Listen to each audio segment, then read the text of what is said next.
Okay, so I just wanted to give you a little update on my garden.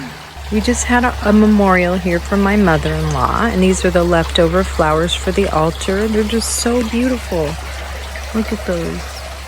And I didn't want to throw them away yet, so I put them here with Jesus carrying the cross. And I put them in my backyard where we had the party yesterday, the reception. And there was a leftover wine bottle, so I filled it with water and cut a dahlia. Look how beautiful. And then over here in my garden, I have my fountain.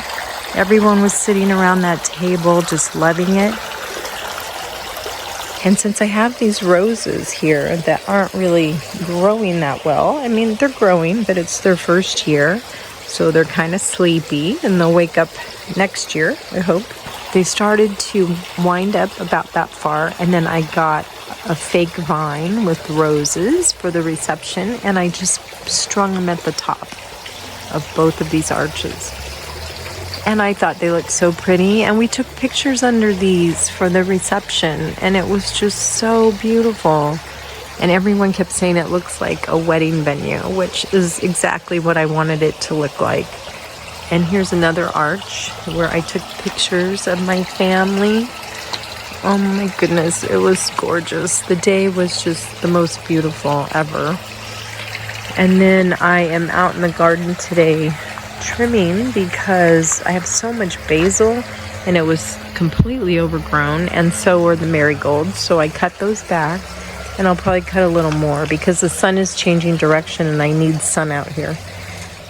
This is what I cut off. This is a giant amount of basil, and they were all going to seed. So hopefully if I just let them dry out, I can have more seeds. Or do you leave it on the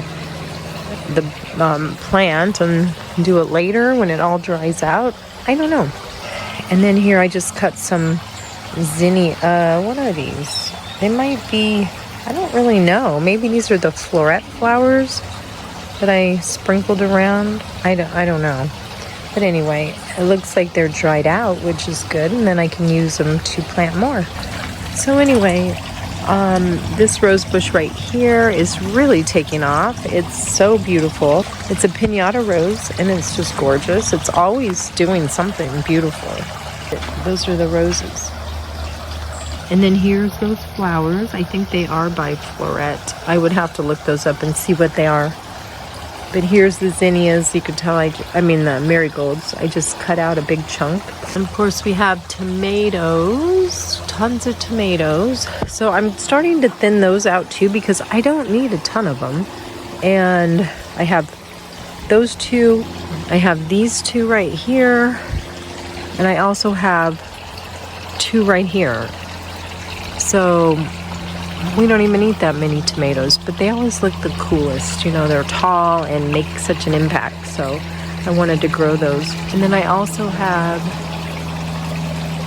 more dahlias growing here, and they are all going to be opening within the next couple days.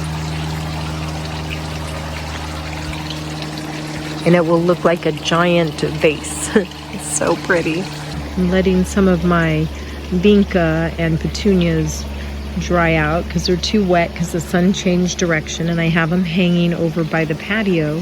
So I just let them come out here and get some sunshine for the day and then put them back. And then up here on my arbor, I have over here I have a rose.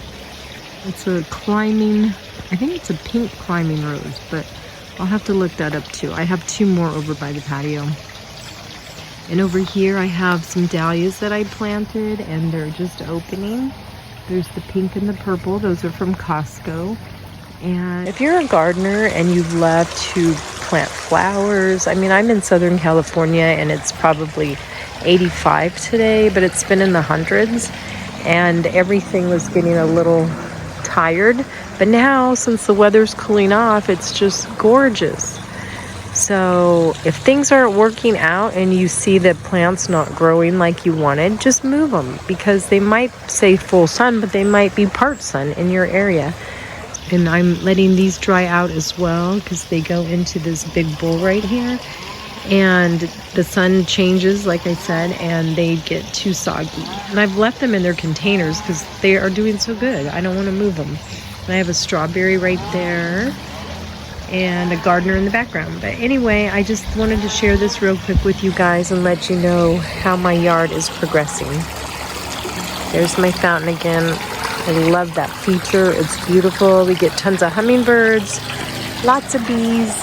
There's the bee right there. If you have bees and birds and butterflies and other insects and stuff, your garden must be flourishing, right? Because that's what they love. So here's another glimpse. And I will hopefully keep you guys posted. Thanks for joining me today. Have a blessed day.